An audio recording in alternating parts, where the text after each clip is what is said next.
It's the most wonderful time of the year, but not with this one. Home Sweet Home Alone is the latest attempt to capitalize on the holiday Christmas classic Macaulay Culkin films, and while it is not the most egregious, it is trying to bait the nostalgia the hardest. Is it more watchable than Home Alone 4 and 5? Yes, like 5 is pretty bad, but Home Alone 4 is one of the worst movies I've ever seen in my entire life, and I watch a lot of horrible movies. Those were made-for-TV ABC Family trash that would have felt way more at home on the Lifetime network, and somehow the fifth one got Malcolm McDowell? My dude. Why? This is straight to streaming trash that feels like it's doing everything in its power to use nostalgia to manipulate positive feelings in viewers instead of, making a good movie. And it felt particularly shitty because Home Alone is an IP that Disney got during the Fox buyout. And instead of just reaping the benefits of owning the rights to a beloved franchise and all the merchandising opportunities, Disney said, hey, let's get a cute kids, some well-known adults, and make a freaking movie. And that could have worked. I was very vocally against this when it was announced, but I just kind of hit a point where if something's good, I don't care if it's trying to capitalize on my childhood emotions. Like, I'm not inherently against reboots if they're good. Like, Scream 4 came out 11 years after Scream 3, and it is my second favorite of all the Scream movies. Yes, it was still Wes Craven, but I think you can pull things around for like a reboot or like a spin-off years later, as long as you take some time to figure out what resonated with audiences in the first place. But what we're left with here is just me being so pissed off that they wasted this absolute angel, Archie Yates, who took the world by storm with his portrayal of Yorkie and Jojo Rabbit. Yorkie?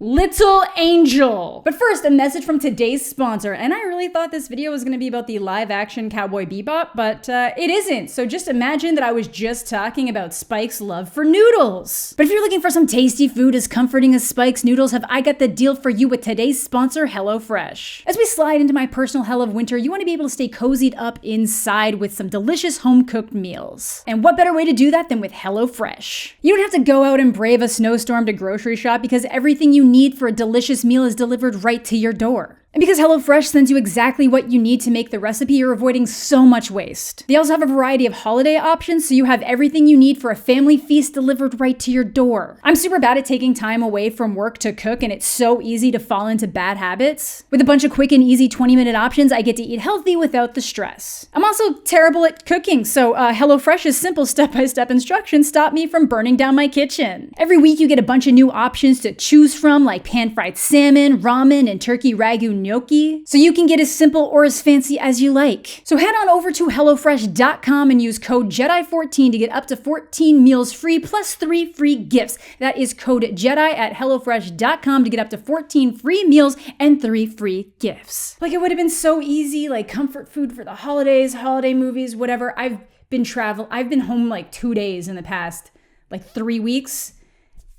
Bear with me, people. I'm doing my best. Now, Home Alone is already kind of a weird franchise. The first two are Christmas classics, but even those don't necessarily have the highest ratings because people are wrong. The first one is about Kevin McAllister being left behind accidentally when his family goes on a trip to Paris for the holidays, and having to defend his home from these two cat burglars who have been trying to break into homes of people that they know are away for the holidays. It's great, funny, set the standard for home traps that would murder, and has all the heartwarming family Christmas vibes you could want. Home Alone 2 has the McAllisters once again heading on vacation, and this time they do not forget Kevin, except Kevin follows the wrong person onto a plane, and it was pre-9/11, so that checked out logistically a little bit better than it would now, but he ends up in New York when his family ends up in Florida. And oh no, somehow runs into Marv and Harry the burglars again. Hijinks ensue, it's also good times, also a classic, then they all kind of dropped off from there. I like the third one, but I can see based on reviews that I might be in the minority, and it's probably because I was like the same age as like the kid in that movie when it came out, so like I was more primed for it. But I'm looking at the user ratings for this most recent one, and I'm a little bit shocked that they're this low, because it kind of seems like the type of things families would just really enjoy. I'm not saying it's good, but it feels pretty cookie cutter. It flips up the original story in a fairly ridiculous way, it's got basic comedy, decent traps, and it's wrapped up in a nice little wholesome family Christmas package. Maybe we'll see some more positive user reviews as we like slide into the holidays, but I actually don't know. But people hate this, and I really think it's because the power of nostalgia is that strong. People are pissed that this movie is trying to use any aspect of the Macaulay Culkin movies to elicit positive feelings. Like, I can imagine kids watching this and enjoying it, and then their parents being like, "No, you little shit, this is trash. Santa's bringing you coal for your shit opinion." Like the children of Star Wars fans in 1999. See, I was really lucky and my parents didn't like Star Wars, so I was free to love Phantom Menace when my dad took me to see it. But then I see some reviews that people are just like really pissed off and actively saying like they just need to stop doing reboots and remakes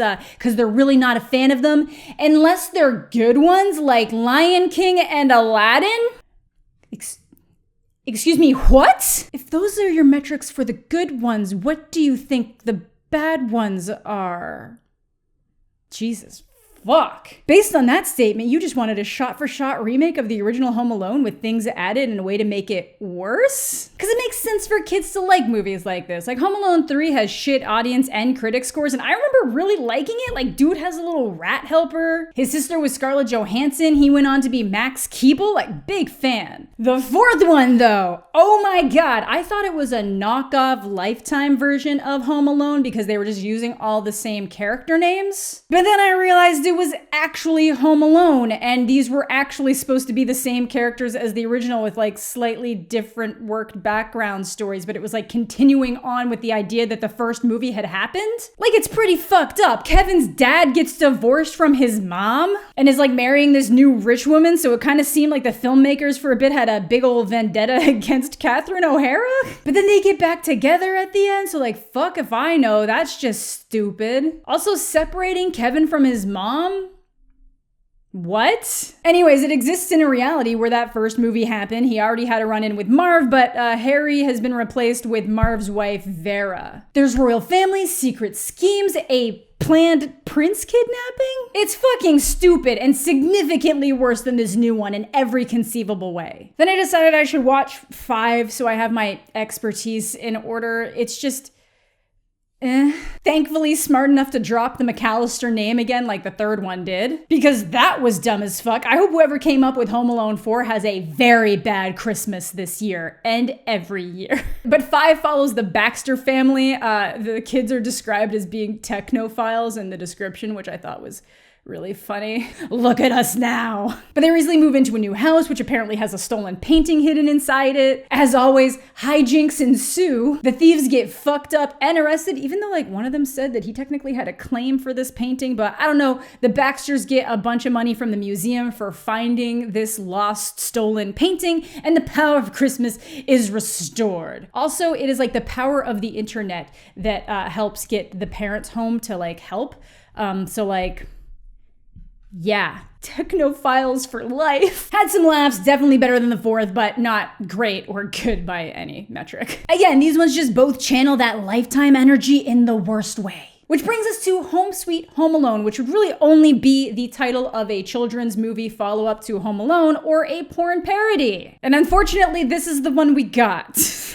But I decided I'd watch this, then rank the Home Alone movies. Like, super exciting. I'm sure that everyone's gonna be very surprised by my choices. Now, I know I said the magic words just before this that make a bunch of people want to say, yeah, exactly, it's a kid's movie, why are you criticizing it? But consider this. I don't care. There are tons of good kids movies out there that are also fun for children to watch. A lot of great kids movies came out this year. This just wasn't one of them, and they do a lot of things to make it seem like they really just did not care about what they were making. They just wanted to create brain connections with fans of the original Home Alone by being lazy. And the major way that they do this is by reusing the same music from the original in the same kind of key moments. It says the music was done by John Debney, but so much of it just feels like a note-for-note recreation of what was already in Home Alone at every key emotional moment. We truly live in a world where the movie about kids being trained to be future Nazis has more wholesome energy and Christmas vibes than the Christmas movie. I'm very happy with my video on Jojo Rabbit, so if you haven't caught it, I'd appreciate you checking it out. So what's the story in this one? So Home Sweet Home Alone is really switching it up this time. It has a kid who gets left home alone when his entire family goes abroad for Christmas,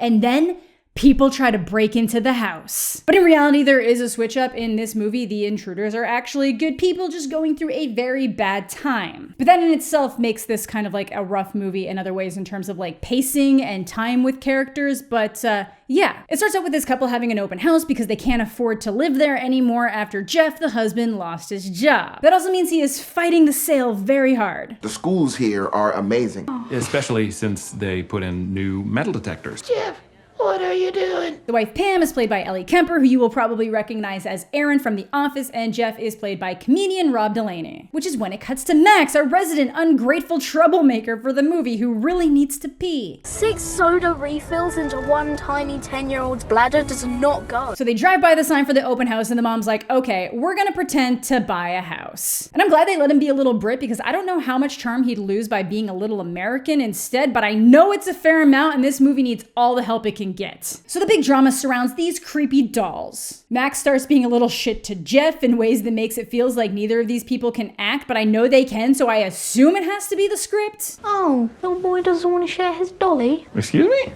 Ah, I get it. You're one of those guys. But it seems like he ends up stealing one of the weird looking dolls because Jeff wouldn't give him a soda and was like kind of being a little sassy with them. And that is the basis for this movie. It's also mentioned by Max's mom that she saw these dolls featured on some kind of antique shows and a couple were worth over $5,000. So more on that later. But in typical Home Alone fashion, every single extended family member is in this house that is conveniently protected by McAllister home alarms because obviously Kevin would go into home security. Also, there were reports leaked that Macaulay Culkin was offered $2.5 million to come back for a cameo and turned it down because obviously someone else didn't though, but we'll get to that. But for some fucking reason, this family is going to Tokyo for Christmas? Like it felt weird enough in the original when they were going to Paris. First of all, who wants to go on a massive international trip with your extended family? And like, secondly, who wants to do that over the holidays? That sounds miserable and I love traveling. Like even if you loved your family so much, that is just a lot of people to corral, a lot of things to maneuver, and like again, the holidays? But because of storms, their flights have now been like split in two and like some families have been separated. So for some reason, Max isn't on the flight with his mom, which makes absolutely no sense. But you know, that's how disasters happen. We'll have to let it fly. And after being a complete little shit, Mom, guess what? Computer overload. Mom, Max, please. He goes to watch some stuff in the car because like Kevin, he's just sick of his family. Except Kevin was a bit of a shit, but I feel like he had a lot more justification for why he felt so like ignored. Like this kid just got asked to clean up some toys. My note specifically says that Max is a nightmare. But over with the Mackenzies after a day of stress because the kids don't know they're selling the house and his asshole brother showing up early in the middle of the night and taking over their bedroom, Jeff realizes that weirdo doll with the upside down head is actually a super rare defect worth $200,000. But $200K is absolutely enough for them to save the house and keep them going a bit until he can find a new job. Because apparently nobody wants a data migration specialist anymore. So he goes to grab the doll, but it's gone because it seems like that little shit Max stole it. But luckily, Jeff knows exactly what their names are because the kid was being sassy. Maxwell Johann Mercer. Carol Ellen Mercer. Take a guess. So through the power of the internet, he figures out where they live and he gets there as they're all running around trying to make it to Tokyo and finds out that the mom and presumably the kid are already gone on an earlier flight. And the uncle here of the Mercer family is very annoying, but he's annoying in a way that seems like it could be kind of fun for a movie. Like it could have worked. Hey Bethany, is this a good time for a selfie in front of an Uber? Hashtag ill-judged. Like with better writing, this uncle could have worked really well. But of course, Max is still in the car in the garage, but I just gotta say that even if his mom was on a separate flight, she absolutely would have checked in on him before she left to make sure like he knew what he was doing, that he had his passport, that he could actually travel internationally. Come on, people. And while Jeff here manages to see where they hide the key and the code for the alarm, and he thinks he sees the doll in the kid's coat, he panics before he can open the door and runs off. So my immediate thoughts at this point is that this isn't even really like legit Home Alone. Like the kid's just a jackass who, when he realizes he's home alone, is super happy. And then the Home Alone 1 music starts playing. And look, I don't like you attempting to emotionally manipulate me in such a cheap way when you haven't earned it. Like it's super fun when shows and movies throw in musical motifs and channel things for an emotional payoff based on like previous scores and just like themes. names. But this is just like a note-for-note recreation put to the same types of scenes that were in the original. It's cheap and lazy. I hate it. Oh, this is garbage. I don't know why they were always trying to remake the classics. Never as good as the originals. Hey, bold joke to make when your movie's a piece of shit. Okay, piece of shit is a bit harsh, but this is devoid of joy and creativity. So Jeff fills Pam in on what's up. So at first they're like, no, we absolutely cannot break into a home. That's crazy, but eventually bail on family time to bust in and get the alarm code wrong. But because of the way they're talking about the doll, the kid thinks they're planning to steal him and sell him for $200,000. This is so fucking stupid. But because they got the code wrong to come in, a cop shows up, and it's Buzz. You know, Buzz the older brother from the original Home Alone. And it is in fact played by Devin Ratray. Like, dude, why? I get it. Times are tough out there. If you needed to struggle for that hustle, like you know what? I'll let you have it. But Pam flirts with him a bit, says that the code was put in wrong because he forgets what their anniversary is, so he put in the wrong one. And the kid's pissed that it seems to be working, but doesn't want to run outside because he assumes his mom will get arrested or something. Like, and I'll give him that. He's 10. That is a logical thought to have. But the parents finally realize that Max didn't make it to Tokyo, which yes, that would have taken a very long time to realize. So they call the cop to do a house check, but Buzz won't go because apparently Kevin calls in one of these every single year because it's what happened to him, and it's a big old prank. Because you can make multiple prank calls to the police and not get arrested. Anyways, Buzz just refuses to check it because that's just where the false alarm went off, so he's already checked the house. Like, Jesus Christ, Buzz. They also just continue the tradition of making him gross. Hey, we saved you a receipt because you were running late to church, so saved you a receipt. People are still coming in. God, I want to smack him. And gee golly, this kid just happens to ride his bike by the same church that they're all at for their daughter's recital? Oh yes, can I get a shopping cart, please? And he actually ends up talking to the Mackenzie boy's son, who I actually don't know what his name is. I could check it, but it's more funny that I don't know. But this makes him realize that he does miss his family. Enjoy it with your family.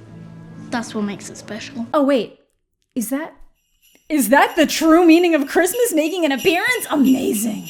Sorry. The only thing that's dramatic here is that the Mackenzie's son says that he knows his parents are like really stressed and like fighting about something and lying about this real estate agent being a personal trainer. But Pam and Jeff actually see Max talking to this old lady and assume that the mom actually went through with leaving him behind with the grandmother while they all go to Tokyo, and realize that it's probably a great time to grab the doll because they'll be here for a while. You know, missing their daughter's performance, which won't cause any real struggles. I think it's like kind of shitty with the mom assuming that the Japanese airline employee can't speak English. Guys, I get that you flipped it on her right away to point out she was being ridiculous, but like, guys. So they leave this recital early, but then spend hours walking around the neighborhood for things to calm down and get dark. So like they could have just gone back and come back. Oh God, it's so dumb. So they try climbing over this wall instead of just like walking on up, but I guess I get it. But this of course has to lead into the low-hanging fruit comedy, and we get a fart joke. Kids love fart jokes. And of course, they're at the wrong house. Then they fall into this family's pool and Max can hear them screaming, so runs out to hear them talking about like their plans to pretend to be Santa to come back to manipulate him.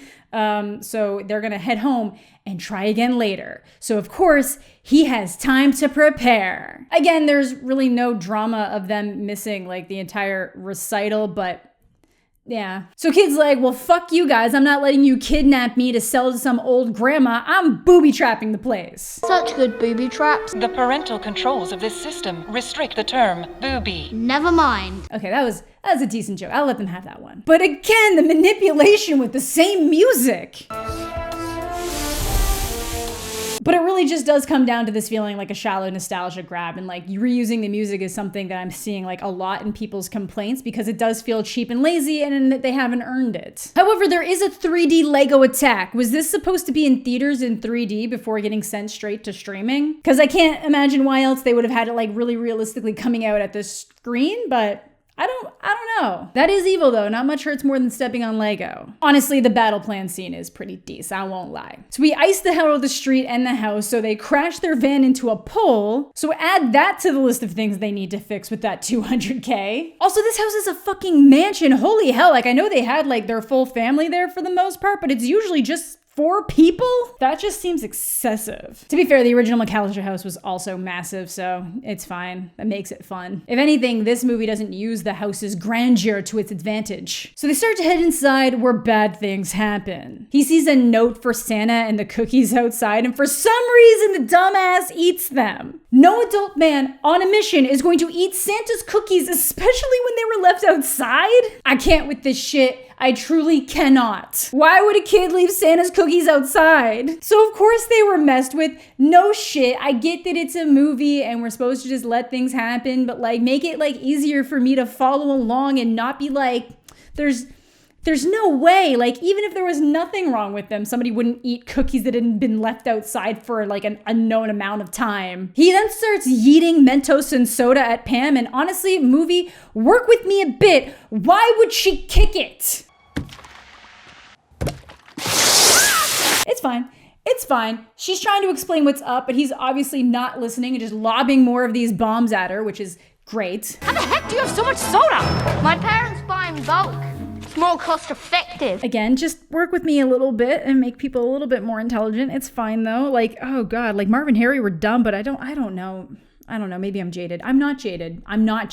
So he specifically says that he thinks he's the $200,000 ugly boy. Forget about taking this $200,000 ugly boy. Oh no. I do love that they've kept up with the tradition of this would absolutely kill someone traps. This isn't a kid's movie, but I feel at risk of losing monetization for showing the blunt force trauma of this pool ball being launched into his head. Like that is a t-shirt launcher. That is heavy duty and that was close range. But then it swings back into stupid because they want us to believe that he'd believe a VR headset he could feel on his face is real life. No, stop it. I don't care that he just got hit in the head.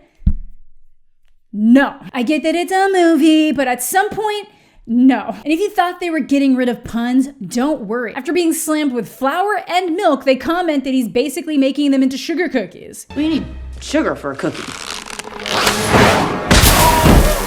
That shot! There we go. That was pretty much the last remaining type of comedy we needed. Bodily harm to genitalia. Giving up yet, or are you thirsty for more? That is a direct quote from the original. Stop it! You guys give up, or you're thirsty for more? Stop it! Honestly, this movie could learn something from Scream 4. You forgot the first rule of remakes, Jill. Don't fuck with the original.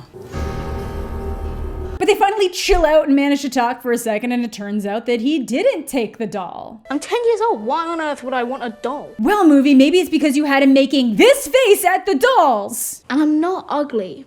My mum says I've got character. Good switch up, though. It really like pulls away from him being such a little shit. He's just like regular levels of little shit now, not a total jackass. So it gets a little bit sweet for a moment when they realize that he's home alone and want to help take care of him, even though I'm sure that Jeff has a brain bleed and is moments away from passing out. So they bring him home with them until his mom can get in, and the aunt and uncle's kid actually finds the creepy doll. And of course, the little shit chucks it. The major setup as to why he did this is that apparently he just throws things. We see this earlier when he just like chucks a phone on the ground. So this kid's the real little jackass. But of course, Max saves the day with an epic dive catch because, of course. Because I guess home is just another word for family. Good thing you fucking bailed on a bunch of family activities to break into his house. It's fine, I get it. Like, it was like, we're gonna save the family by abandoning the family. It's cool, I absolutely would have done the same thing if I thought a kid stole a $200,000 doll from me. And obviously Max might be in a little bit of trouble when his mom finally sees the house. Then it cuts to 1 year later. And they're all friends. Jeff finally got a new job that's so successful that he has to work on Christmas, but he does cloud management, as in the data cloud. Word. They were kind enough to use some of the money to fix up what happened to the Mercer house and take a vacation, redo parts of their house. Okay, look, $200K in this economy did a lot of work considering they were about to have to sell the house because they couldn't afford it anymore. So, yeah, okay, dope. That's good for him. I think we should let him have the soda. You know, they're quite sugary. Remember what happened last time?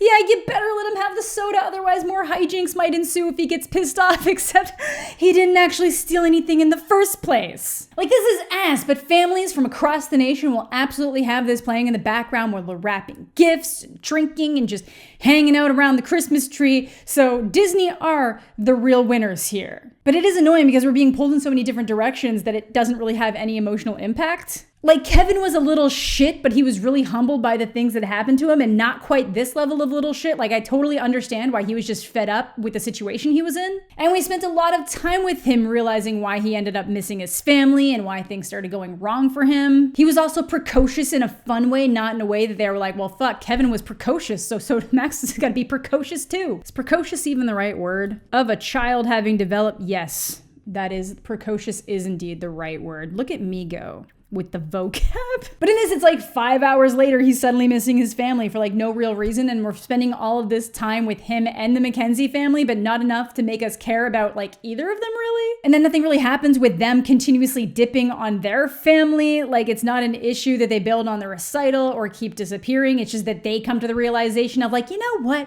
Even if we don't have a home, like, family is the real home after all. Which, like, I agree with, but I don't know. So how would I rank the Home Alone movies? All 6 of them. Pretty easy to me. It's literally release order, so it's like 1 and 2 I find are like pretty even to me. I actually like them both pretty evenly, but I'd probably still give 1 the edge, then 3, then this one actually, so 6, then 5, then distantly 4. Because holy shit, that movie is ass. Like, I would have covered that on its own, but oh my god, it pisses me off so much because it is so trash. And then to have the audacity for it to use the same character names as if it was like an offshoot of the original, and then have family members get divorces. It's no.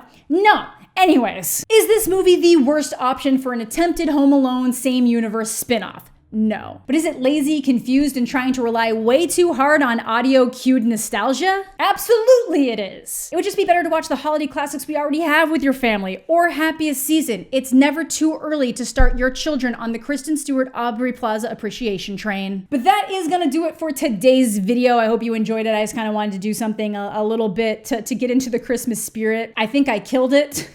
But thank you all so much for watching. Thanks as always to my Patreon supporters. Subscribe to the channel if you're new. Leave a like on the video if you're into that kind of thing. I will have all my different social medias linked down below if you want to follow me in different areas, because I'll post some stuff there that can tie in. It's whatever. I hope you're all having a fantastic day. I'm mostly okay, and we'll catch you all later.